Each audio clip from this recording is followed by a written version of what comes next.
Hello, passengers. Welcome aboard Long Walk Talks Lost. This is your pilot speaking. My name is David Hensley, and I'm the owner and creative director of Long Walk Productions. I'm joined this evening by my two co-pilots, Robert Bradford, Cara Hayes, and we are continuing our Lost 20-year retrospective. We're getting to the end of Season 3, and today we're going to be discussing episodes 316, The Brig, 317, The Man Behind the Curtain, and 318, Greatest Hits. But first, we need to talk about our themed dinner. This is one of the more inventive ones we've had. Which one of you had this idea? Was it Cara? I think it was me. It was, yeah. Yeah. Because we were trying to connect, so we've got Locke, Ben, and Charlie, and we couldn't do that thing we just get to do sometimes where it's like, oh, this character is from a certain country. We can try that country's cuisine because, we have Locke and Ben are both American and Charlie's British, and there wasn't much to do there. So I came up with the idea that we would just lie to each other about what we were bringing, and we called it Dinner of Deception. In honor of Ben Linus. Exactly. A meal in which we all lied to each other beforehand. So, Robert, you told us you were going to bring many shepherd's pies, but what you actually brought was cranberry brie bites. And they were fucking delicious. They were. I was in charge of the entree, and I said that I was going to bring lobster tail. Instead, I made grilled cheeses. In fact, I made Juliet's grilled cheese. Which I now regret that we didn't do for one of her episodes, because grilled cheese is delicious. It really is, and so simple. They were fabulous. And Cara, you told us you were going to bring what for dessert? Ambrosia salad. What did you actually bring for dessert? Krispy Kreme donuts. I love it, and I think I actually prefer that to ambrosia salad. Most people do. Which I had never heard of until you told me what it was, and then, I definitely preferred the donuts to that. Yes. So we got one more themed dinner ahead of us, and then we got to figure out what we're going to do for the next 3 seasons. We talked about themed cocktails, so I'm certain we'll bring back a themed meal at some point. Something's going to come up and make us go, hey, wait, what if we did this? I feel certain of it. Yeah. Well, it's sort of like how in future seasons they sometimes do flashback classics and sometimes they do other things. So nothing wrong with going back to the old standbys when we have good ideas. Exactly. Well, let's dive into the discussion of episode 316, The Brig. Can I say generally, I think this might be the single best 3-episode batch we've gotten to do. Because we've had ones where it's like, oh, that was a classic. And there were 2 that were pretty good alongside it. This one, all 3, I think, are in top 10 conversation for just this show at its best. I agree, especially considering, you're right, Robert. We have had a lot of runs like that, 3 or 4 episode runs. But it seems like this season's been one great episode, one okay episode, one fucking terrible episode. That seems like it's been the theme so far, just with season 3. But anyway, The Brig is weird in that it takes place over days 88 and 89 for the main plot of the episode, but it's the second, I want to say, all-island episode where even the flashbacks are on island, which takes place from days 81 through 88. I'm trusting Lostpedia on that one because that seems weird now that I'm saying it out loud, that it takes place over the course of a full week. But let's just go with that. I mean, it catches up to where Locke is when we meet him at the start of the A-plot. So that follows because it's from the end of where he was at the episode where he blew up the submarine, the man from Tallahassee, literally picking up immediately from that scene, and then takes us up to just before he comes to see Sawyer. Yep. So the first all-island episode was the other 48 days. Have there been any other episodes where everything, including the flashbacks, was on the island? Not that I could think of. I didn't think so, and I don't think we're going to get another one until we get to season 6, Across the Sea. We come very close, actually, with the next episode with Ben, except the very first flashback of his birth takes place off island, but everything else in his flashbacks is on. That is a good point. And I don't know if I've said it already, but this is a John Locke episode. Robert, you did a little bit of research here at the beginning. Yeah, Anthony Cooper, been a recurring character, and usually when we've seen him in Locke's flashbacks, it's been when Terry O'Quinn has been wearing a wig or something else to kind of make Locke look a little bit younger. This is them both in the present day, so I finally checked, and Terry O'Quinn is 8 years younger than the guy playing his dad.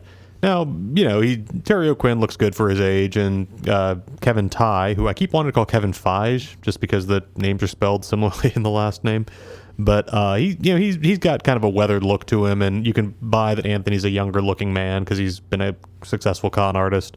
It's not distracting, but I was just finally curious enough to look it up. Well, and it's not as egregious as what we're going to get in the next episode. I can't wait to discuss that. Yeah. So back at the beach camp, it's the middle of the night. Kate wakes up, snuggling up against Sawyer, and then gets up and goes back to her own. She gets up to go back to her own tent, which wakes Sawyer up. And I wrote down, wow, that romance did not last long at all. Which is weird because this started off as the shut up, don't talk sex, like her basically going to have sex with Sawyer because she was mad at how close Jack and Juliet were getting. But Evangeline Lilly plays it kind of like flirtatious a little bit, like not like, okay, I'm ashamed of myself for having done this and I need to get out of here, but she's actually feels a little bad that she, just wants to sleep somewhere else, but is going to be kind of cute and teasing with Sawyer about it. But the tone is odd for the episode and continues the run of just Kate being a completely adrift character. Mm-hmm. But I'd like to set her adrift. Well, it does give us our next buttholster check-in because we get a close-up of Sawyer putting that empty pistol behind his back. And we also, shortly after this, he wanders into the jungle to go pee, barefoot, I should add, and he runs into Locke, or I guess Locke is seeking him out specifically. And he calls Locke Tarzan, but he says Tarzan. Yeah, I did not like that at all. It was odd, and I guess his week is up.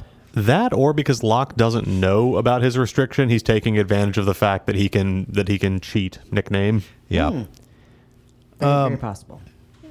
A lot of this I am realizing is me. Like last week, Robert, I think you ran the board when it came to notes, and this week it seems like it was me that did that. The season of conning Sawyer continues because Locke invents a story to get Sawyer to go with him back to the Black Rock, the beached ship, and by telling him that he's kidnapped Ben, has got him locked up, and wants Sawyer to kill him. On the trek there, Sawyer sees through this very quickly because Locke did not inherit his father's conning gene. He is way too obvious about the whole thing, so Sawyer figures out that something is up very quickly. Yeah. Well, so one thing that kind of I don't know if I don't want to say it annoyed me, but when Sawyer, Locke was like, come on, we got to go do this, and he turns around and starts to walk away, and Sawyer points the gun at him, and I'm like, that is highly ineffective because he can't see from behind. I just hated it. I don't know. It's not even like Sawyer went through the motions of cocking the hammer, making some kind of indicator that he was doing this. He just points it at him, and we, the audience, know it's empty. But Locke doesn't know that. Yeah, it's dipshit move on Sawyer's part. Yeah. To his credit, he seemed a little bit frustrated by it as well because he promptly follows Locke off into the jungle. Yeah, so in Locke's flashbacks, we see that he was sharing camp with the others, including Cindy the stewardess, who is back for, I think, the third or fourth time. I imagine it was always great for that actress to get the call. It's like, hey, Cindy's in this one. We need you to come to Hawaii. Yeah, like you're just in the pilot as someone who gives Jack a pair of bottles, and now you've kind of become like the stand-in for reminding us that, oh yeah, there are other 815 survivors are already incorporated into the others. I am sad that there's not a running gag with her, kind of like how on Always Sunny in Philadelphia, the waitress is always just the waitress, to the point that she's frustrated that none of these people have learned her name after 10 or 15 years. Maybe they have. I haven't watched the show recently. Have they still not revealed her name? No, they still haven't. Nice. So I just think it would be hilarious if Locke was like, oh, hey, stewardess, good to see you. And she's like, that's not my name. And then something else happens. We also find out that Ben is what's known as a glamper because they have tents that they're picking up and moving. And Ben's tent has bookshelves, which are stacked with hardback volumes. He's got a full cabinet and chest of drawers where he can keep his tape recorder. He's got a desk and chair. Yeah, he is a luxury bitch when he is camping. I feel bad for the people who have to lug all that around for him too, because he's still on a cane. He's up and out of his wheelchair. He's recovering well, and he credits Locke for that. But yeah, I'm sure he is not carrying all that weight when they're moving. Quick note that this script is, I don't know if it's the first one in a while, but it's co-written by Damon Lindelof and Carlton Cuse, who were the showrunners, which is interesting this close to the finale, when I'm sure they had a lot on their plates, that this was a significant enough episode that they were like, all right, we need to put our pins on this one, because it pays off some pretty big stuff in the mythology of the series. Agreed. We get a lot of great lines in this run of episodes. Here, John Locke confronts Sawyer with the fact that he knows all about him because the others composed a folder of information on everybody that Locke is privy to. He knows that Sawyer's dad killed his mother and then himself after a con. And after revealing this to Sawyer, he looks at him and says, "That must have been hard for you." Yeah, no shit, John. This is a whole episode of him at his most sociopathic, I feel. Like, zero emotions, all emotionally manipulative. He spent a week with the others and came back as Ben 2. There is something to be said about, we talked about this, I think, previously, but the idea that as the others become less of like a mysterious unknown threat, we begin to realize just how paranoid and manipulative all of these people are, that there's just nobody among the others survives by just being open and honest and forthright in communications. It's just like the worst traits of our band of survivors dialed up to 15. Back at beach camp again, they've got Naomi in somebody's tent where they've been taking care of her, but nobody wants to tell Jack because of the whole Juliet of it all. So they don't trust him enough to tell him that there's a woman who came to the island on a helicopter, even though she probably needs medical treatment that Jack would best be able to provide. But anyway, so they need somebody to talk to help them suss this out. And so Hurley goes off to find Saeed. And I love the way that this scene is staged. I watched it earlier this afternoon again before you guys got here. Saeed is for some reason digging a hole in the middle of the forest. I don't think it's explained why. Just getting a jump on the next person who dies from their group. Yeah, probably. And Hurley comes up and says, "Hey, Saeed." Saeed says, "Hello, Hurley," and goes back to digging his hole while Hurley just stands there and stares at him. So Saeed freezes and then just turns around and looks at him like, "Oh, Christ, what now?" And Hurley, and another one of my favorite line deliveries, says, "Can you keep a secret?" Which is going to become a whole thing this episode, who can and cannot keep secrets. Wonderful silent reaction shot from Naveen Andrews in response to that question before we cut away. So back to the dead all along watch, because Naomi doubles down when she can tell Desmond... Who all is in this party? It's Desmond, Jin, Charlie, Hurley, and Saeed. That they found the wreckage of 815 at the bottom of the ocean. They sent cameras down and actually viewed the bodies. So Naomi definitely thinks that they're all dead, and we find out in the Locke flashbacks, Anthony Cooper also thinks that, because he thinks that he died and went to hell, which is shockingly like self-aware of him. I think it's interesting that he just assumes, yep, I went to hell. That is the one thing that the con artist won't BS himself about. Oh, it's true. Yeah. You know, we talked about how this is the second episode to do on-island flashbacks, and I was sort of curious if this was always the plan, or if they at some point were thinking of having, you know, this story of Locke and making the journey with the others and being told that he has to kill his father in order to move forward with them. If that was just going to be something in like the C plot of the last couple, or if they were just like, nope, we're going to give all that a couple episodes down the road. It works enough in the sense of giving us more context to what Locke is doing and why he's bringing Sawyer to this place and how he knows the information, that, I mean, it serves the same function that an off-island flashback usually does, but I can't help but wonder if this was sort of a writing decision that they made in the interest of story real estate in the last couple. Well, this is the episode where we find out that Anthony Cooper is the original Sawyer. And I want to call the three of us out just for a second on how clever I think we can be sometimes. We were watching this with my wife, Katie, who hasn't watched the show, doesn't know the spoilers, did not know the Anthony Cooper Sawyer twist. So Cara from the couch texted our group chat, me and Robert, asking if she remembered correctly about this twist. And I immediately said, yeah, that's right, that's correct. And Robert said, like at the same time, well, that'd be an awfully big coincidence, wouldn't it? So I texted, yeah, I mean, what Robert said. And then I got mad and said, don't confuse me. Because then I didn't know what to believe. I thought maybe I just really did not remember correctly. But I did, thankfully. You did, and I think that raises a good point, which is always believe Robert instead of me. Robert is usually, like in general, going to be correct more often than I am, I think.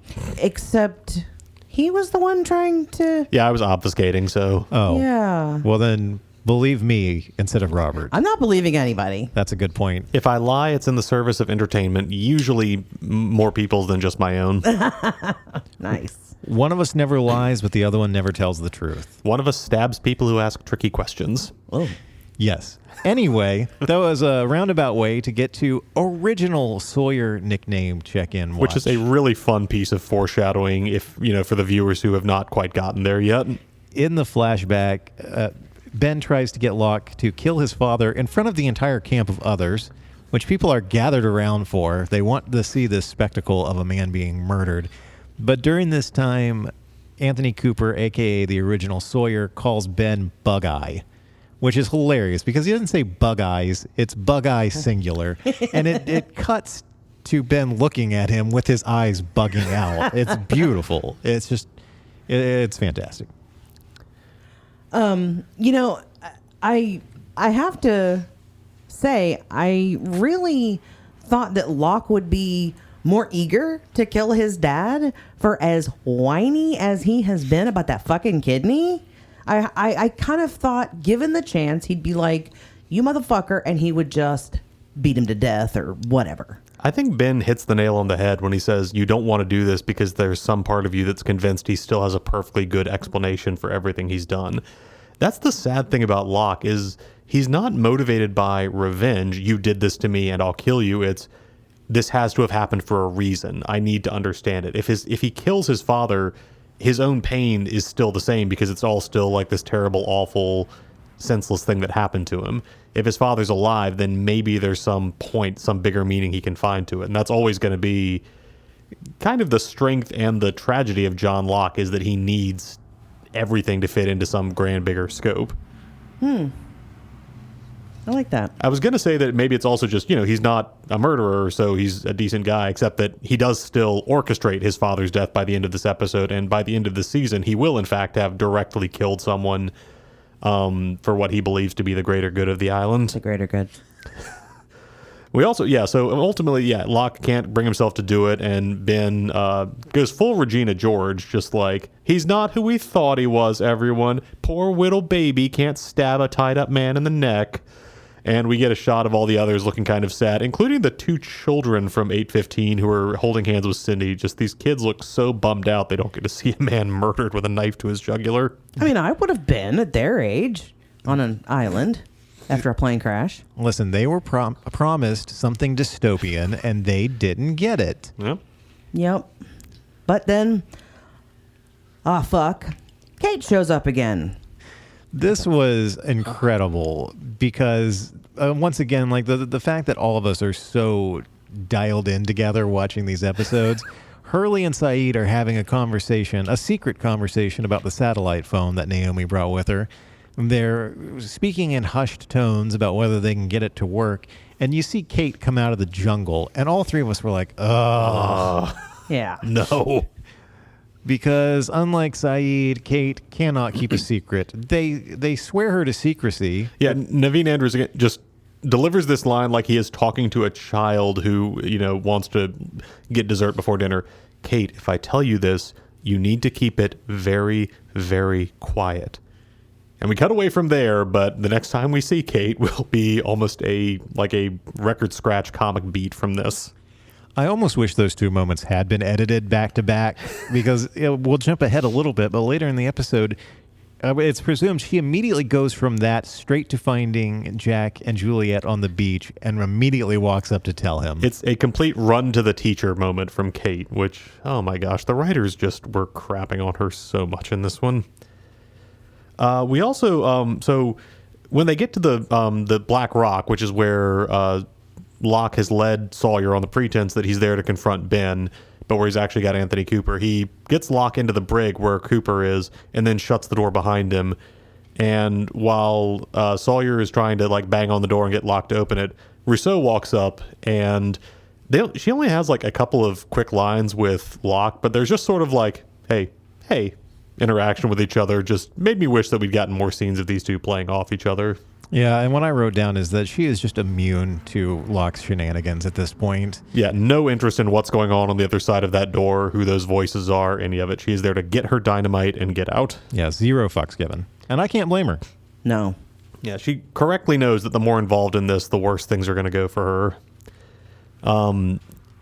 This is as good a time as any to mention it. Josh Holloway is just so spectacular in this episode. Oh. Similar to what we were talking about with Yin Jin Kim in Date of Conception, or DOC, where she's got to play all of this complicated stuff she's feeling when she sees the ultrasound of her daughter. Sawyer receives a lot of information this episode and has to just go through all of the layers of reactions that he's having to it, and just being, surprised, confused, hurt, angry. I think a standout episode, to jump back a little bit, was when Locke tells him about this file that has the story of the murder-suicide that took his parents away. And just the look on his face is both, the raw pain of that moment. There's realizing that anyone else knows it, because as far as he was aware, Kate was the only other person on the island who knew. There's realizing that Locke specifically knows it. There's realizing that the others know it, that they're sharing it with Locke.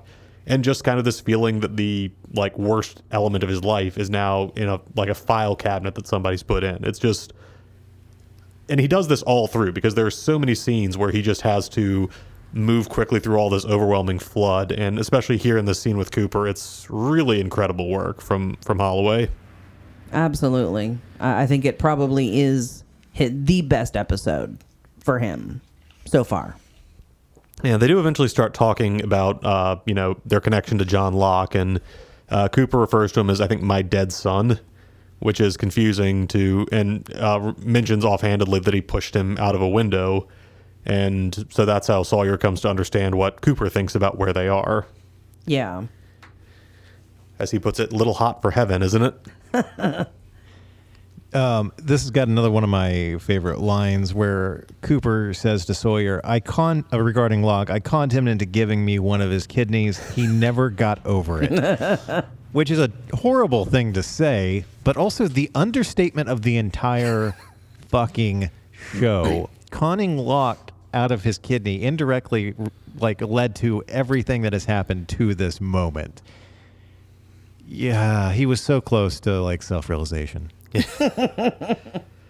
And of course, this all builds to the great moment where when Cooper talks about conning Locke, that triggers something a little bit for Sawyer.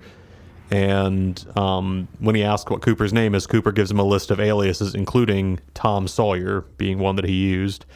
And this builds to just a very slow pan over to Sawyer, who goes, "How about that?" And Cooper goes, "How about what?" "Sawyer's my name too." And then we just cut away, which...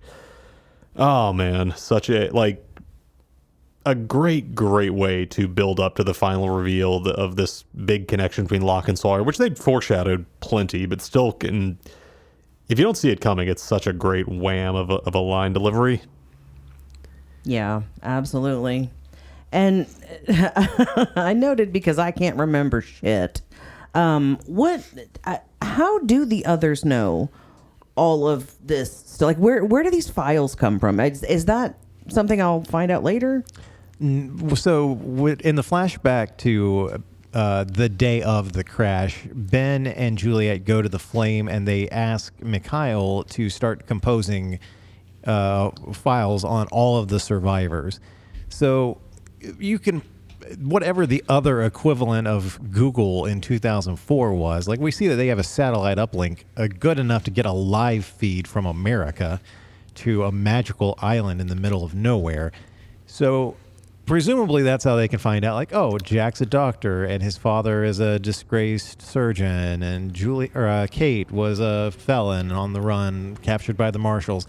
The only way that I can justify them knowing all of this information about Sawyer, including him killing a man, which the authorities didn't even know about, is that Jacob knew it too. Also possible that the authorities, because it's now been 3 months since the crash, so it's possible that eventually the cops worked out the death of, was his name Frank Duckett, the guy who ran the shrimp truck? Something like that. Yeah, that after Sawyer left Australia, they eventually tracked him to this, seedy American who'd showed up and been walking around and bought a gun. So Yeah, I think they've just got really detailed files. Nice. So, yeah, I just noted, of course, about the quality and caliber of Sawyer's acting, and then he gets to do the thing. Before we get to the resolution of Anthony Cooper, I think Holloway only raises his voice twice in this scene. Once is when he gives Cooper the letter to read, and he at first he's just kind of quietly saying, read it, and then he actually shouts and then just goes back to kind of quietly whispering. It's that very clear sense that everything in him wants to just murder the man with his hands right there, but he needs to act out this idea he's had since he was a kid of having the letter to read. Because unlike Locke, Sawyer really is motivated by revenge. He wants to find this man and he wants to kill him, but he wants him to know why before it happens. And I actually noted it down. We haven't updated our saddest line in a while. I think we'll get to do that a little bit before we take a break for the season. But when he asks Cooper about having been to Jasper, Alabama, and Cooper kind of seems to remember it, even though it's a Connie ran a bunch. He's like, "Oh, your mom was," and Sawyer just goes, "Mary. Her name was Mary," and his voice cracks just a little bit, and it's such a heartbreaking, Bruce Wayne moment of we saw her once in a flashback to when Sawyer was a kid, but just the way he says that tells us so much about how he remembers his mom. Well, it's at this moment that we need a Captain America-esque PSA of Cap pulling up a chair, turning it backwards, and sitting down and going, "So your revenge plot isn't going the way you thought it would." Because he tries to force Cooper to read the letter that he's been carrying around for 30 years. And he reads the first few lines, and then he goes, blah, blah, blah, blah, which sets Sawyer off. And then instead of finishing the letter, Cooper reacts rather, in my opinion, I would probably do the same thing. He just tears the fucking letter up. Oh God, that hurt me. I mean, it's a great moment because really, what the fuck? You already think you're dead. You're being confronted by this guy that you've never met before, who's making you read a letter. What's the point? Why are you, as the victim here, obligated to continue indulging in this revenge fantasy? He just tears the fucking thing up, and it gets him killed, as it should.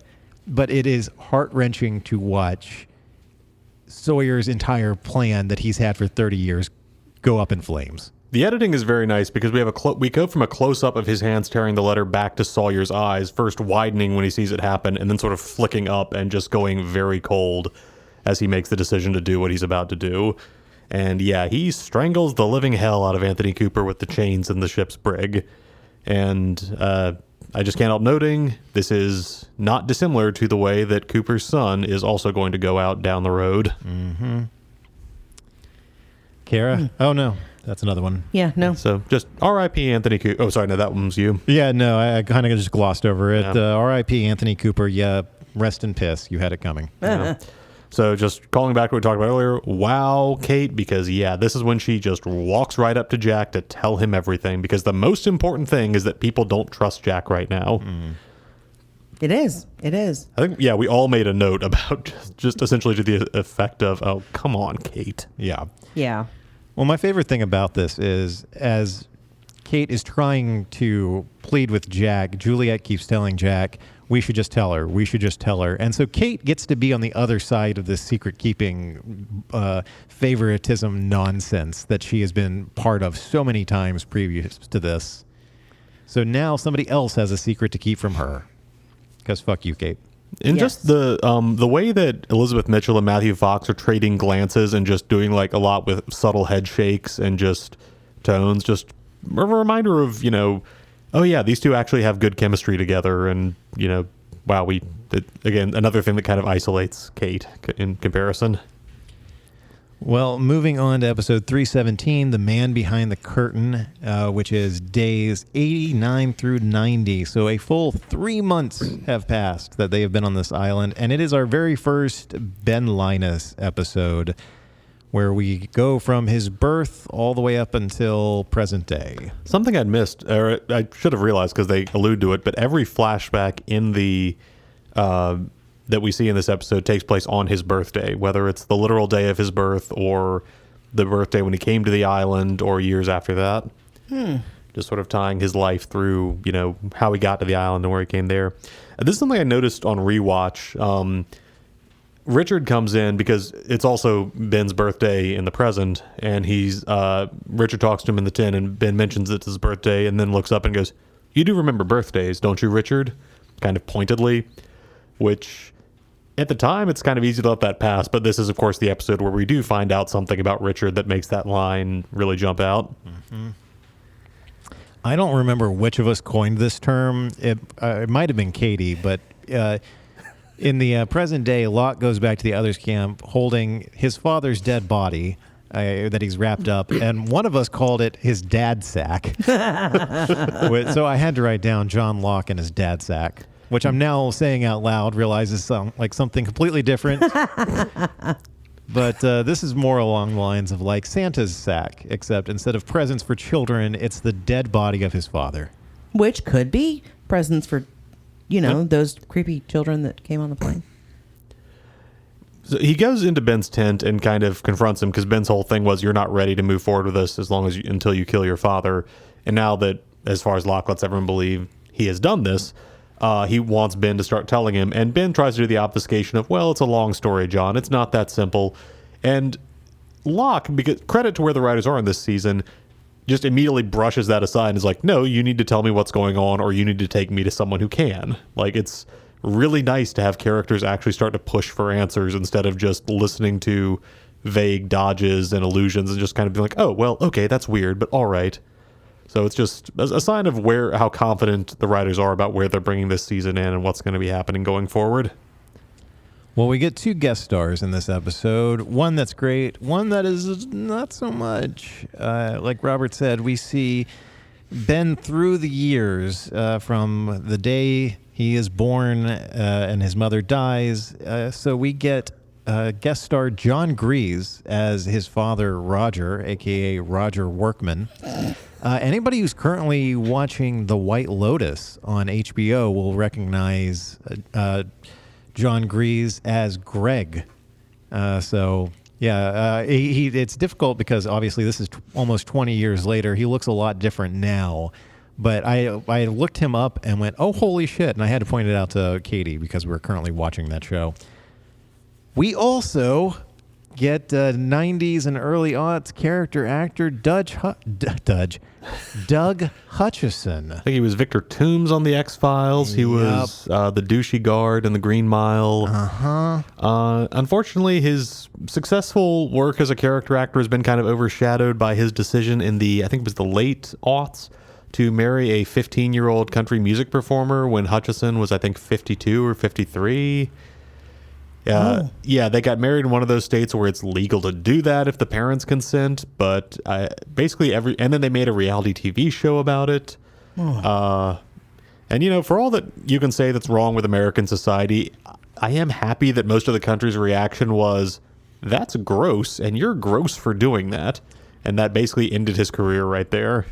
And it also colors his interactions a little bit differently, right, Robert? Yeah, because the character is Horace Goodspeed, who's one of the leaders of the Dharma Initiative back in the time before they were wiped out by the others, when the Dharma and their stations were fully running. And he's kind of this friendly uncle figure to Ben compared to his much colder and standoffish father. But this manifests by him like putting his arm around Ben and pulling him close. And when you know that the man, I'm going to say raped a 15-year-old. I don't really care what the law says. I'm going to call it raped. Not fun to see him interacting with the actor playing Ben at like 12 or 13. Yeah, very, very uncomfortable. So as Roger Workman and young Ben settle into the island and they're taken to the camp, they are shown another orientation video featuring our favorite Marvin Candle, a.k.a. Pierre Chang, a.k.a. wasn't there a third one? Edgar Halowax, giving another orientation, welcoming the new people to the Dharma camp. the camera like pans away and something else starts happening. As he says the line, there are properties on this island that exist nowhere else on Earth, which is a hell of a throwaway line to put in one of these orientation videos. Because, yeah, it's alluded to throughout the entire show, but it's never outright stated except for this one line that is very easy to miss if you don't have the closed captioning on. I thought that was so strange that you get pretty much a definitive answer. Anytime anybody is like, oh, well, why did this happen on Lost? Or what was that about? You can just look back at this one line. There are properties on this island that exist nowhere else on Earth, and use that as any explanation that you want. It's kind of like how in, Rise of Skywalker, is the dark side, and how is Palpatine doing all this? Well, the dark side of the Force is a pathway to many abilities some consider unnatural, but a good version of that. It just makes me think of the American Dad line. That is an unsatisfactory answer. It's really crazy, honestly, how so much of season 2 was about the mystery of the Dharma Initiative and what happened. And this episode gives us the big picture answer to how did the time of Dharma on the island come to an end. But also it was just filled with moments like that are little allusions and fill-ins to the pieces we got in season 2 and early season 3. But yeah, so much of it feels so tossed off because there's so much of it, and we're really just telling the story of Ben Linus with those solutions coming out in the background. Well, for those of you who were fond of the last Hurley episode where they found the Dharma van and the corpse inside, we finally get the long-awaited backstory for Roger Workman. We get his origin episode, which I think overshadows Ben in a lot of ways. I really wanted to know more about Roger Workman. I don't know about you guys. It would have been one of the great dangling threads of the show if we hadn't really found out what happened there. And we also get a jungle run check-in that's more of a jungle jog, as Robert called it, as Mikhail, however you want to say it, makes his way to the others' camp to tell Ben that somebody has parachuted onto the island from a helicopter, and then very awkwardly notices Locke standing there and is like, why the hell is he here? This guy tried to kill me. So Locke beats the ever-loving shit out of him again. He has now been beaten up by Saeed, thrown through a sonic fence that we thought killed him, beaten up by Jin, who, spin-kicked the shit out of him, and now he gets taken to the ground and beat up a fourth time by Locke. Mikhail must mean punching bag in Russian. I dubbed him Mikhail the Unkillable in our notes. Which one of you asked about a click? Me. Because, I've been hearing that for, my entire life. Never, of course, at a point to when I was going to look it up. So I had to ask, how fucking far is a click? So click with a K is another word for kilometer. So 0.62 miles. I think it's pretty common in military shorthand instead of having just to say, enemy position is 3 clicks west or something like that. And we know Mikhail's a former Russian soldier, so it makes sense that that'd be how he would report things to Ben. Okay, so it's a kilometer. I like it. Yeah, except this is America, damn it, so fuck the metric system. Yep.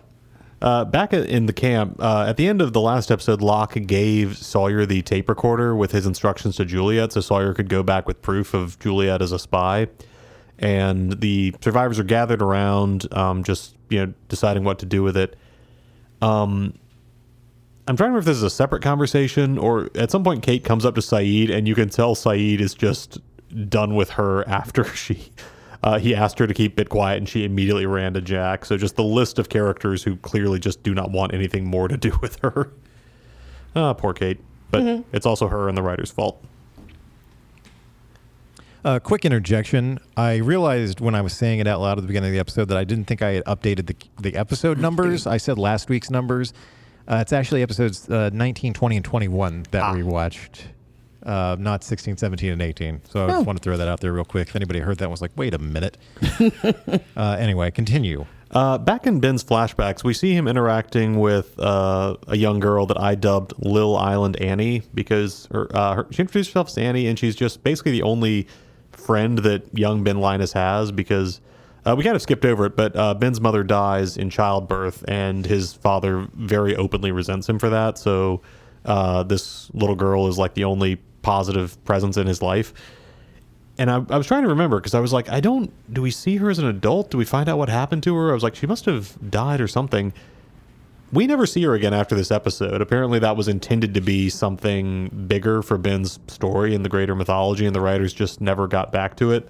So, yeah, it's kind of weird that she's teased up as being this key relationship in his life to the point that he's still got the little doll that she made him in the present day as an adult. But, yeah, we never see or hear about her again. Oh, I just assumed that she died along with everybody else. So I was looking for that because we get scenes after the end of the episode, which we'll get to, and I was looking like, is there anybody that Ben's gonna like particularly react to? But the only one he has any moment with is Horace. Everybody else just seems like, okay, all the my coworkers are now dead. Also, another interjection: Horace Goodspeed isn't a fucking name. that is an alias you made up on the spot. I think it's very much a name you take if you're going to be like the new age leader of like a hippie 70s commune initiative, though. But it goes right along with Roger Workman. That's true, it does. Or Workman, sorry. Goodspeed and Workman. Attorneys at law. Well, I think that Ben's dad is absolutely the OG shittiest dad in the show. It's funny because we all took, once again, like generally the same note at roughly the same time. You put down Ben's dad, the OG shittiest dad. Robert wrote, Anthony Cooper is dead and nature abhors a shitty dad vacuum. And I wrote, even Ben has crippling daddy issues. Yeah, given how many recurring characters have had time to build up as crappy dads on this show, the amount of mileage that Roger makes up when young Ben comes in and he realizes that it's Ben's birthday and he goes, kind of hard to celebrate the day you killed your mom. It's like, oh, okay, so that's how that's going. Yeah. Which is such a monumentally shitty thing to say that I couldn't help but laugh. And it's not one of those, like, wow, no one would say this in real life kind of thing. You can imagine a shitty drunk father saying this to somebody, but it's just so fucking out there. Oh, God. You start to understand why Ben Linus ended up the way that he did. Yeah. So he's as a young man, he starts getting visits or images of his mom, Emily, including he sneaks away one night and is going to try to go through the sonic fence, and his mother appears and warns him not to go through it and tells him that he needs to wait. So Robert and I think, had the same thought. Is this the smoke monster pretending to be her to fuck with and manipulate young Ben? And does that, I mean, do any of the rules that are established later about the smoke monster even apply? It's one of the things that is bothering me more than a lot of other continuity stuff, because the nature or the rules about who the smoke monster can and can't impersonate become very important at the end of season 5. And to this, up to now, you can kind of maintain consistency with Yemi, with Christian Shepherd, with the other figures that have been manifested. But yeah, we know for a fact that Emily Linus died off island and was not, presumably they didn't make room on the Dharma sub for a coffin. But at the same time, the role that that she plays in this of luring Ben out and putting him in contact with the others seems to fit with what the Man in Black is ultimately doing. The only thing I can think of, and this is pure fan speculation on my part, maybe Emily was cremated and there's an urn with her ashes in their house somewhere. Well, that's enough of a loophole for Smokey to do it. That's all I've got. That's kind of where I went to. I was like, somebody must have like a little handful of her ashes. Maybe Ben's got them under his bed. Yeah.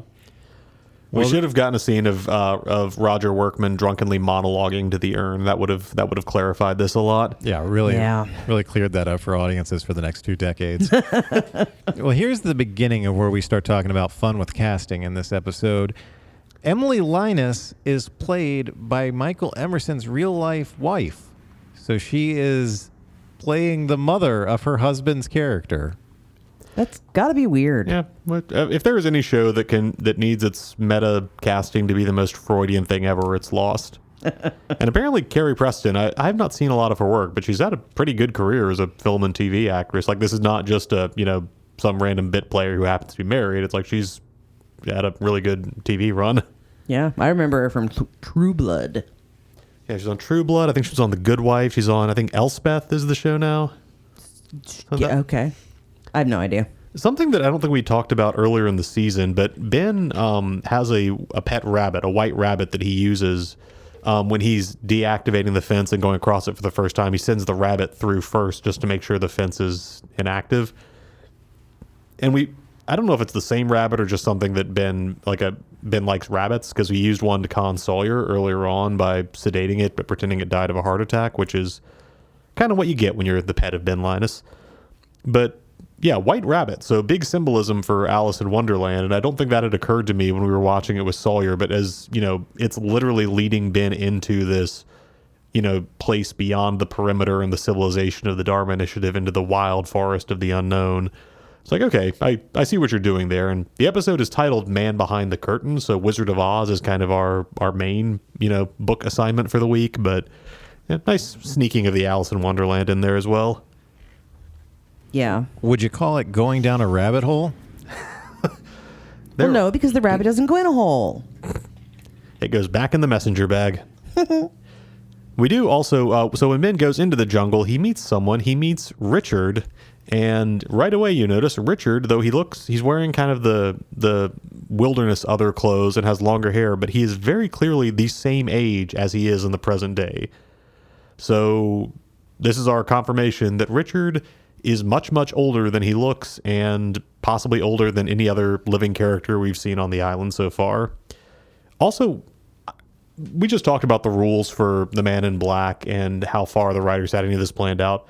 But watching it, knowing both the Man in Black's relationship to Jacob and Richard's history with both of them, his reactions to what Ben's telling him about seeing a dead relative who beckoned him to come into the jungle and said it's not time for you to help me yet or something, it actually all kind of makes sense. Like the knowing way that Richard processes all that actually fits in really well with the big picture of the show. So part of that might just be that Nestor Carbonell has that excellent gift of any Lost cast member of making it seem like he knows exactly what something means when the actor couldn't possibly have understood it. But it's a fun scene that kind of, in the context of what we eventually find out. Well, more importantly than character motivations and history and lore of the show, we get a buttholster check-in where we get to see where Locke's keeping the gun that Ben's own daughter gave him in a very weird moment at the beginning of the episode. And then shortly after that, John and Ben make it to what is supposed to be supposedly Jacob's cabin, which is empty. But Ben proceeds to talk to an empty chair, sort of the way Clint Eastwood talked to Barack Obama in an empty chair at one point. In, what was it? I think that was 2012. Yeah, 2012. It's sort of get off that. As soon as they got there, I actually had a real flash of, I remember this. Didn't exactly remember what happened, but I could remember the visual of it. And it was something that I literally had not thought of until they got there. It's a great way to play with the audience's expectations, because this whole build to this mysterious cabin and Ben giving Locke all these warnings about you don't go see Jacob, this is not a man you just walk up to. Once we go through this door, John, there's no going back. And he goes in and it's an empty cabin and a chair that Ben is talking to and then pausing as if he's listening to replies. And to have Locke respond just immediately with, okay, I don't know if you're putting on a show or if you're crazy enough to actually believe that, but this is crap. Which is what the audience is thinking. There's a moment of, this is so creepy. Hang on, they're not just going to have Ben talk to an empty chair, are they? And then right as the moment when Locke is like, okay, I'm done with this, you're a fraud, I'm going back to your people, he turns and he hears a voice say, help me. And more interestingly than that, Ben does not hear this voice. So I was inclined when I was watching this to believe, there's an invisible man there that Ben's talking to, even if Locke is incredulous. I understand the point that a lot of audience members would go along with Locke, but this cements the fact that there is somebody in that room. It might not be the person that Ben thinks it is. That's the most interesting part of this scenario to me. Yeah. But Locke takes out his flashlight to see who said that, which he was warned against by Ben because apparently Jacob hates technology. So Jacob, or whoever it is that is inside this cabin, starts throwing a tantrum, a telekinetic tantrum, and throwing shit around, bashing chairs against walls, and Locke, very reasonably, takes off running outside the way that any of us would. Except for me, because I would have hot dogged and been stuck to the floor. One of us would have had to pull you out of that cabin. Yes. I was trying to remember in the context of all this what Ben actually thought when he went into the door. If I'm remembering right, I think he was trying to put one over on John, that he didn't actually think there was anyone in the cabin, and that he was doing an act with the chair, and then was as shocked as Locke was when he heard a voice. But we do get a glimpse of, like, as things are flying and, you know, the camera's cutting rapidly around, we get a brief glimpse of a silhouette in the chair of, like, you can't really make it out. It's just like, it looks like a man with longer hair and a beard. Certainly not what, you know, we eventually find out Jacob looks like. I think the fan theory is that this actually is also the Man in Black appearing, that this is him, that he's putting on a Jacob act to Ben, which could explain a lot of what we've talked about previously, where, you know, people reference, Jacob's list and Jacob's instructions not being consistent with what we find out about the candidates. But it does make sense if it's the Man in Black trying to control Ben under the belief that he really is Jacob. Alternate interpretation. The way I was thinking about it, because I noticed I didn't really see what it was when we were watching it Wednesday night, but watching it on my computer today while working, there is a circle of ash or something surrounding the cabin, and when either Locke, I think it's Ben, when he like steps past it, he breaks the circle, at which Locke stops and notices that there's a little break in it before he steps over it. I think it's entirely possible, and I've seen fan theories along the same lines, that Jacob has been living in this cabin surrounded by this circle of ash to protect himself from the smoke monster who is trying to find a way to kill him.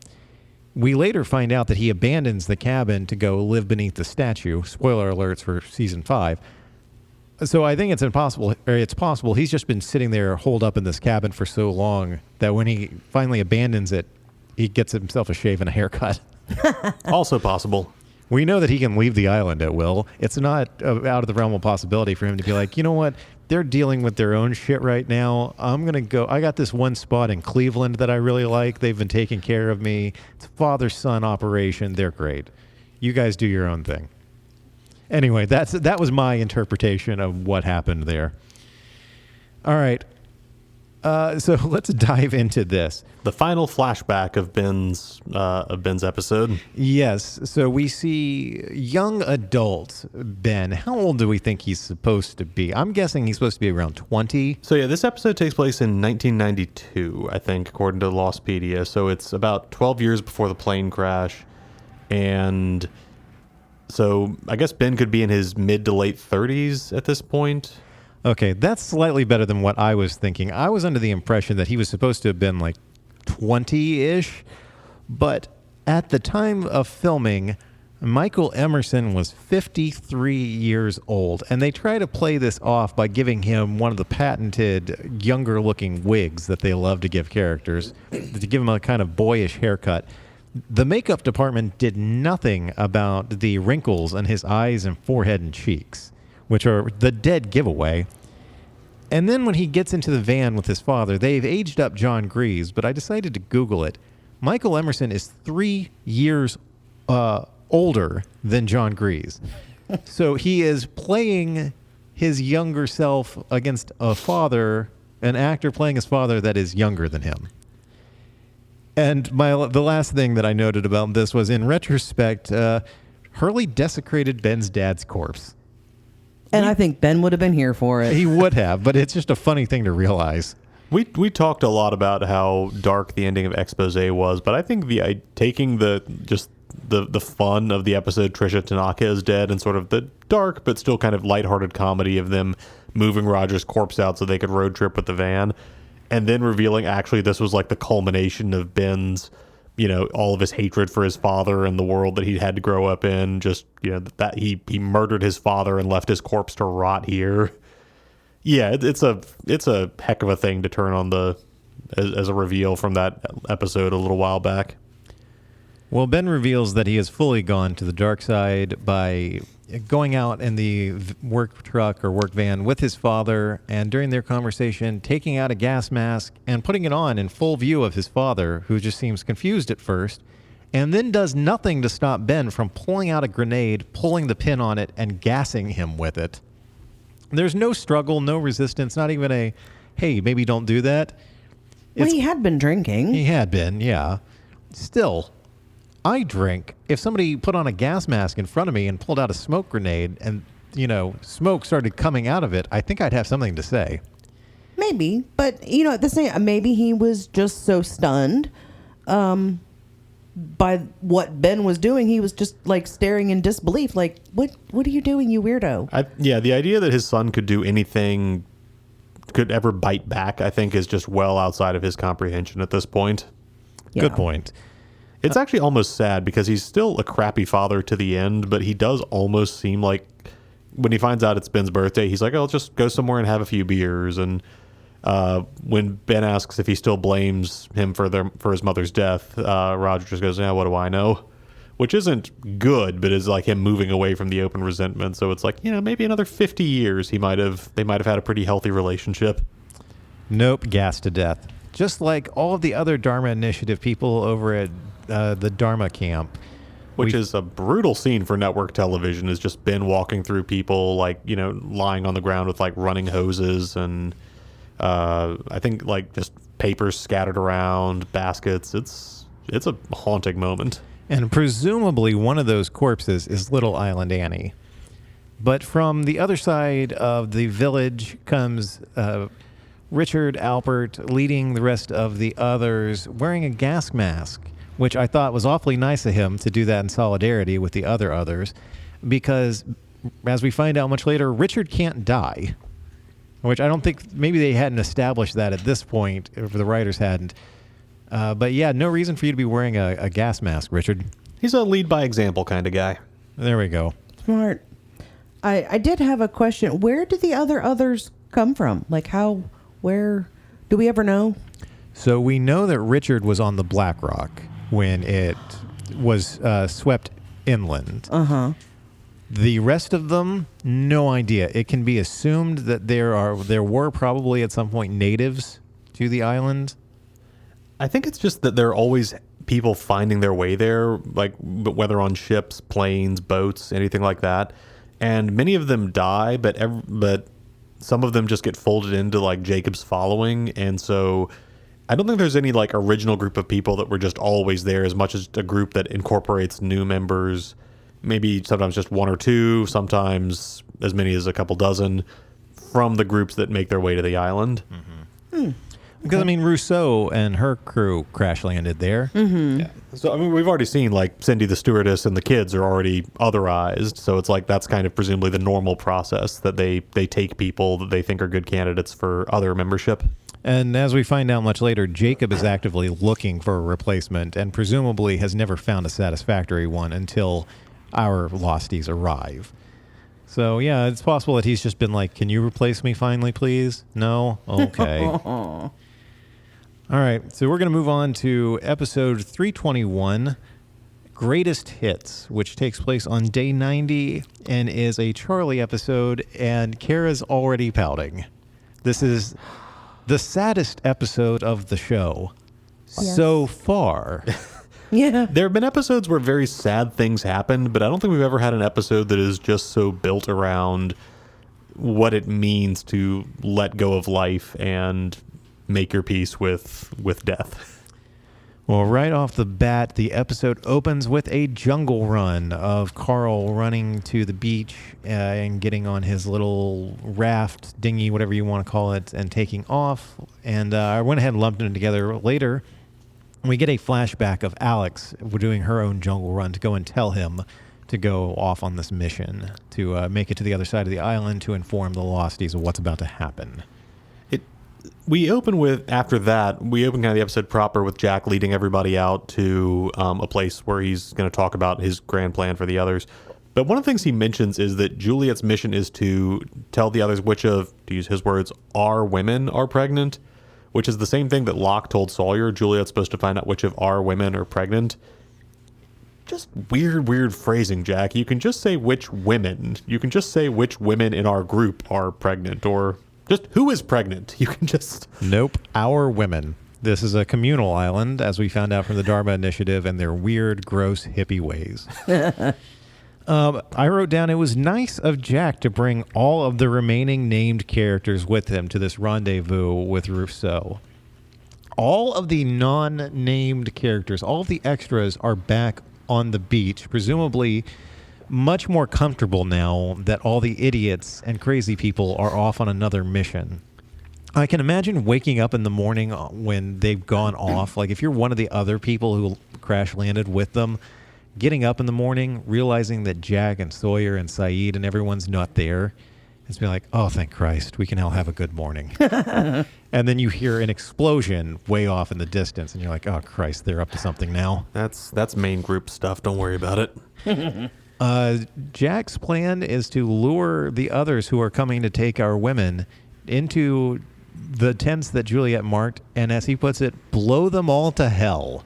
And I wrote down, I like Scary Jack. This is a fucked up plan of his. He plans to lure 10 men to their death and kill them via dynamite.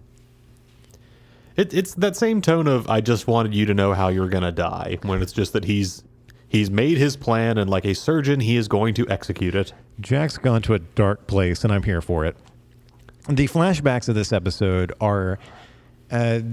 Charlie's top 5 greatest hits. And one of those greatest hits was the first time they heard You All Everybody playing on the radio. That was the minute they knew that they were going to make it. And thankfully, mercifully, we have all been spared from having to listen to You All Everybody since like season 1. I did not miss this terrible fucking song. And I think this is the last time we have to hear it, mercifully. That is the one bright spot in everything that's going on in the next 3 episodes. It's true. Cara, you had a hard opinion here. Yeah, I did. I think I almost came apart when I saw Charlie holding a pen. Because I swear to God, I've never seen a human being hold a pen like that. Like, you have to look it up. It is just insane. Yeah, it's like he's holding it between like his middle and index finger, right? David's doing it now, so it's between the middle and the ring finger. I hate that. Stop it. Yeah, instead of his pointer finger and his middle finger, he's holding it between his middle finger and his ring finger, which I'm holding it now, and I don't know how badly it would affect my... I mean, I already don't really write legibly anyway. But yeah, it's just weird to look at. It made me cringe. Yeah, it is cringy. But, I mean, we see what he writes, and the penmanship is very good, so it can't argue with the results. True. We do, Naomi is up and about now and just kind of having conversations with the survivors, and seeming a little... She kind of rolls with things admirably, like I don't know how much she knows about their plan to like go to war with other people. I think she tries to ask Charlie, and he kind of brushes it off. They talk about her, they bond as both being from England, and she tells him about, Drive Shaft having a greatest hits album that sold really well after Charlie's body was discovered at the plane crash. And while he's processing that, she tries to say, well, look on the bright side. You're not really dead, right? Which is double tempting fate, not just for Charlie, but also for Naomi herself. Yeah, which counts as a dead all along check-in as well. And Desmond reveals to Charlie that it's good news, bad news time. The good news is, in one of my visions, Aaron and Claire get off the island in a helicopter. And the bad news is, Charlie drowns to death to make this happen. And I wrote down, Desmond needs better bedside manner. And as I was typing this, I heard a sniffle and looked to my right and realized that Cara had already started crying. I'm going to cry now. Damn it. Oh, it's okay. I've said, I think, on this show before, or at least on one of the shows on this network, it takes nothing to make me cry. I was tearing up by the end of it and chastising myself like, no, fuck off. You can't yet. Yeah. Save it. So it's okay. I'll be right there with you when we watch the season finale. I don't know. Robert, are you a crier? I can get there. A lot of it depends on mood, like just the day I've had and all that. But I suspect this is going to get me there. Seeing other people cry tends to set me off if I'm not getting there on my own. So you're like me. You're a sympathetic crier. In a lot of ways, yeah. It's just Charlie completed his redemption from sort of the mess that he was in season 2 and is now just fully breaking our hearts as he accepts what Desmond is telling him and goes about sort of making his peace with everyone on what he assumes are going to be like maybe the last day of his life. And I didn't mention it at the time, but Michael Giacchino, who we talked about in the, I think, early episodes, but haven't mentioned very much since, what an MVP that guy is. Just the piano music that plays and the strings that's like... Lost really did have one of the best soundtracks of all time. Just this amazing composer and just the music that he does. Because obviously Charlie can't talk to a lot of people about what he's going through and what he's dealing with. But it's on Dominic Monaghan's face and it's in the music. And oh my gosh, it's so heartbreaking. He stumbles upon the plan that Jack and Saeed are forming to go down into the Looking Glass, which is the underwater station, to disable the ad blocker that they've got going on. Juliet says that Ben told them all it was flooded, and for some reason they're not all... any statement that begins with Ben said is not followed by, unless of course he was lying, because, they've got a lot going on. Well, Charlie says that he was on junior swim team and that he can hold his breath for 4 minutes, which is something we all immediately thought about way back in season 1 when somebody, I think it was Shannon, who needed... just Joanna. I think Joanna. She was Joanna needed saving because Charlie said that he couldn't swim. So either the writers forgot he said that in season 1 or decided that he was lying about it then. I think he's totally because he knows he has to fulfill the vision that Desmond saw. I think he just totally was like, oh, well, yeah, I mean, I was on the swim team and I can hold my breath for a minute. Like, he had to say something so that he could be the one. Because later on, Desmond will ask him when they're alone, how long can you really hold your breath for? And Charlie will just say, doesn't matter, does it? I think it can be sort of the predestination thing of he knows he needs to make it down there because that's where he's going to die. So he's kind of just got the crazy confidence of that behind him. So it's a minor continuity one, but yeah, I can kind of almost finesse it. It's just weird that he would say that when we actually see him swimming, he does seem like he knows what he's doing, getting down to the Looking Glass. It is weird. What's not weird is we get to see Rose and Bernard again. Oh, I think this is their first appearance in season 3. Yeah, which is especially jarring since they got a whole flashback episode dedicated to them not too long ago. So it's weird that we haven't seen them what feels like all season. I mean, granted, the parties have been split for most of the season, but still, we could have had a Rose and Bernard check-in before now. They should have showed up in expose with Rose very clearly dialing in that Nikki was no good and just being like, we don't want any part of this, Bernard. We also get a very sad piece of foreshadowing because when they played the tape about Juliet for everybody, everybody got to hear Juliet's report that Sun was pregnant. And while Jin doesn't know enough English to understand everything, he heard their names and saw people reacting. So he asks he asks Sun, and she tells him that she had an ultrasound and saw their baby and that the baby is healthy. And Jin happily hugs her, and of course over the shoulder we see Sun, who's still processing the fact that pregnancy on island is a death sentence. But it's also foreshadowing because Sun has seen their baby and Jin hasn't, which is a gap that will not close ever, really. It will never, they will never fully have the same experience of their daughter, which is very sad to think about. Yeah, that is tragic. But more importantly, we get another butt holster check-in. This time, I have to keep things light because it's going to get very sad. I'm looking at this note, and for a minute I thought it was a euphemism, and I was like, I did not see that scene. In the brief flashback we get where Alex finds out that Ben moves up the plan to abduct our women, I'm just going to keep saying it like that, she immediately runs off into the jungle to find Carl, where apparently he's been living not too far away in a thicket of trees. Yeah, like she's been bringing food to him. Yeah, he was like, I thought we were going to have rabbit. And she's like, no, here's a gun. I have a mission for you.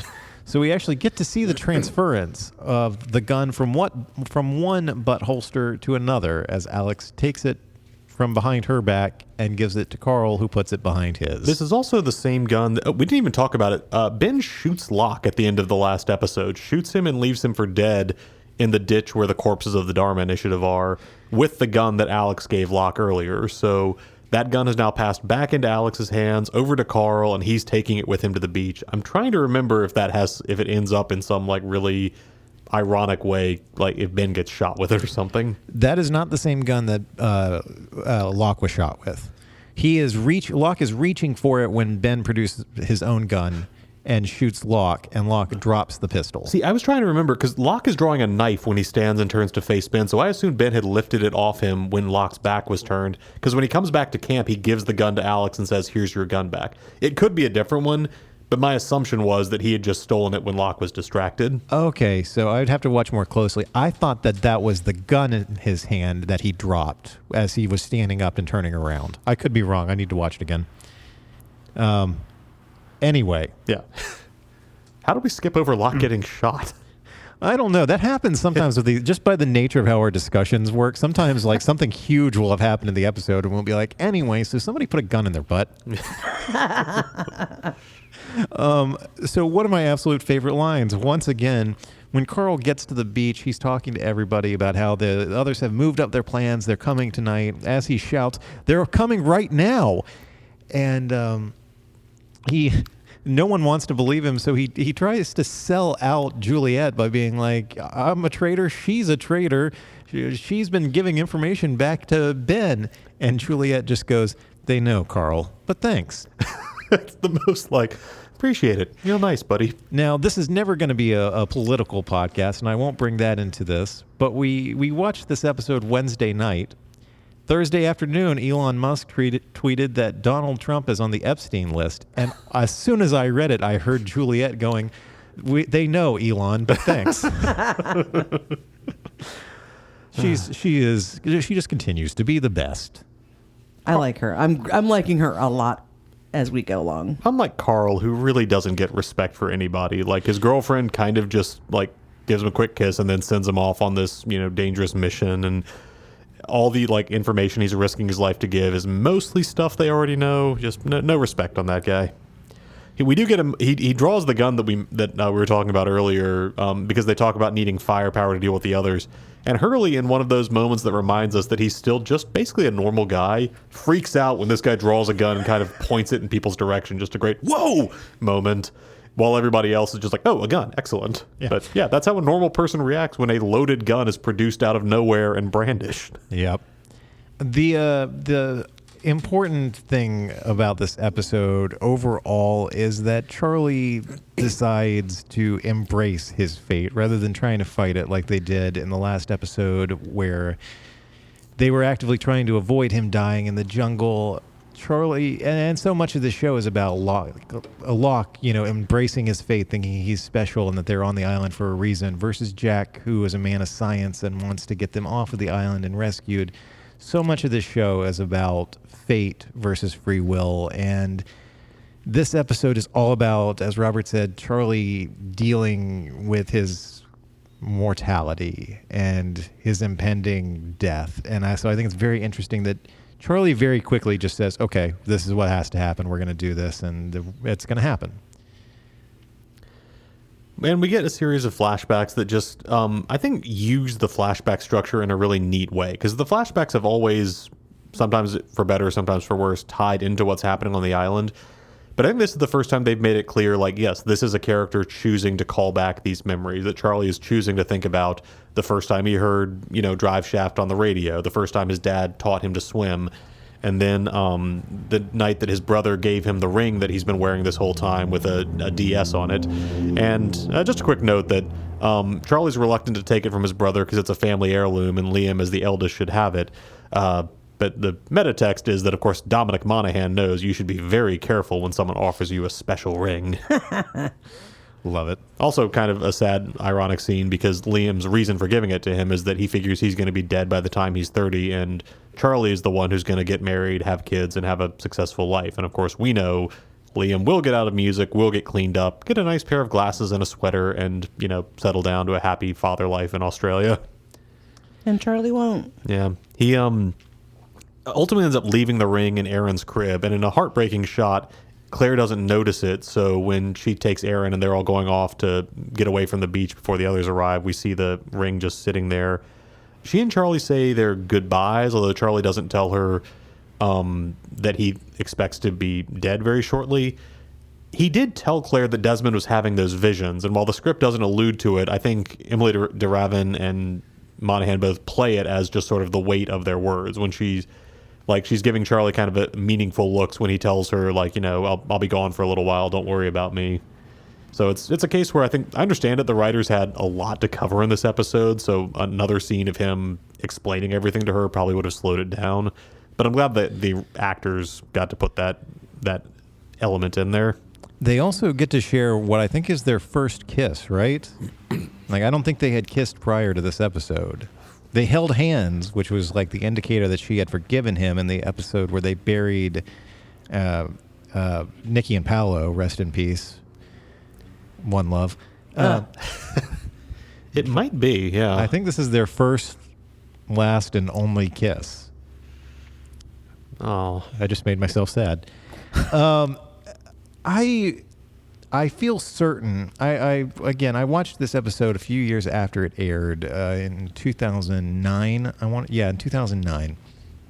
And so I don't remember how people felt about it then. It'd be interesting to poll some original viewers of the show, but I feel certain that no one actually thought in 2007 they were going to actually kill Charlie. No, and I do address that in my side dissertation on why this episode damn near killed me. Yeah.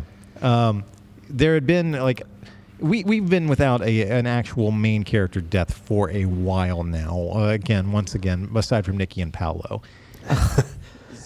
Yeah, with Boone and Shannon, it just sort of felt like we're doing this every now and then to remind you that the stakes are serious, but neither of them really felt like central figures. And then most of the big deaths in season 2 and early season 3 were tail section survivors who weren't original. Charlie's been a main guy since the pilot. He was one, along with Jack and Kate, he was one of the first ones to encounter the monster. Yeah, I was watching it live, and I really thought they were the reason they'd been telling us Charlie was going to die was because they had some big swerve waiting for us on that. And the episode kind of ends with that sort of feeling. Mm-hmm. Yeah. Oh, Robert, talk to us about Charlie and Hurley's last scene together. So Charlie and Desmond are getting ready to they're going to follow the cable Saeed found on the beach out to where the Looking Glass station is, and Charlie's going to swim down there.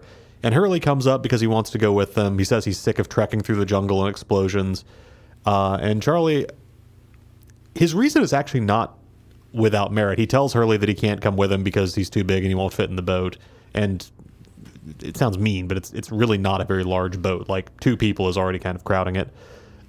But it's also because I think what he's doing is hard enough, and if he has to say goodbye to Hurley again.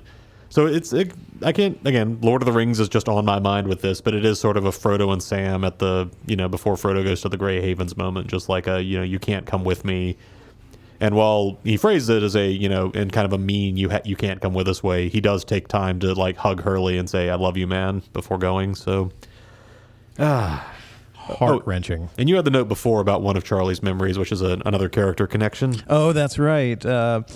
This one, of all the memories, the greatest hits that Charlie writes down, this one feels like the most shoehorned in there. He encountered Nadia, and one day while he was busking and playing Wonderwall, because of course he was, so she was getting mugged in an alley, and he ran out there and rescued her, and she calls him a hero and tells him, don't let anybody tell you any differently, or don't ever forget that, something like that. Which is a sweet moment, but it's also a bit on the nose. Anyway, the germane point is, although they'll never know it, Charlie met Saeed's girlfriend. He was just quite the world traveler, because we've seen her in California with Locke. We've seen her she came out of Iraq. She apparently went through Australia at one point, and then she was in the UK. Yep. I need to update our list of character connections to include those. We eventually do find out that the notes that Charlie's been writing, sort of his greatest hits, like these 5 happiest memories, are a list he's making to give to Claire. And it culminates with the night I met you, meaning the night of the plane crash. And we see a flashback to that first night when Charlie comes up and offers her a blanket and, cheers her up a little bit about their prospects of getting rescued. And I've already talked about how the show's using the flashbacks in a little more of a direct way, but the idea of knowing that you are coming to the end of your time and choosing essentially 5 parts of himself, 5 memories that he wants to survive and to pass on in the form of this list that he gives to Desmond and asks him to give to Claire. Really beautiful and a really sweet kind of thesis of this show, that like our memories are part of who we are and what put us on the road to wherever we ultimately end up. So we get this moment where Desmond offers to take Charlie's place, to go down and try to flip the switch himself so Charlie maybe could still make it out of there alive. And like you said, David, it's the story about like fate or free will. Desmond offers one last sort of free will Hail Mary, and Charlie pretends to go along with it, only to knock Desmond out with an oar and then go down to do it himself. And he gets one last really beautiful moment of standing up and sort of looking out at the sun and the island, and just heartbreaking moment from Dominic Monaghan. And then he dives into the water and swims down. Mm-hmm. So this was a doomed effort, whatever way you slice it, because once again, Ben Linus lied about something. He said that the Looking Glass was submerged completely. So the idea was whoever went down there would have to be able to hold their breath long enough to make it down up through the moon pool into whatever room that housed this button, and then press the button or hit the switch, whatever was going to end the transmission blocker. And there would be no way any of them would have the breath left to swim back up to the surface after doing this. However, as Cara alluded to, when Charlie gets down there, turns out that it is not fully submerged. We get a hope moment where Charlie's head pops out of the water, and it's just wide open. There's plenty of air. He climbs up onto a platform and starts shouting, "I'm alive, I'm alive." As any of us would if we'd just gone through what he did. And then 2 women with guns run out and point them at him. But in the build-up to this moment, I wrote in the notes, man, fuck this show. Absolutely. It is really, everything is framed like Charlie is going to his death in this moment. From the second that he dives off of the little boat that they're on, all the way up till there's a moment of panic where he can't see where the moon room is, or the whatever you call that, whatever Saeed calls it. The moon hole. I don't know. Moon pool, I think. Moon pool. But then he finally gets there. And so Ben indirectly led to, well, there's just one more thing that Ben is indirectly responsible for, Charlie's death. Cara, we're going to hand it over to you for your mini thesis that you wrote. So, I know I confused the other wives of the show with why I was so upset and trying to sob quietly away from everyone. And I really, I thought about it the entire drive home. But the biggest part of it is 20 years ago, we didn't have shows like Game of Thrones where literally no character is safe and we're just going to lop the head off of the main character. That did not happen. And I think that's part of why I cried through most of this episode. But at the same time, I also, I have hindsight, because of hindsight, I know that even though he popped up through the thing and it's like, oh my God, he's not going to die. I still know what's coming. And so that made his greatest hits even harder to bear witness to, I guess. I think 20 years ago, I would have been sad, but, it would have been made all better because, well, main characters don't get killed on these kind of shows.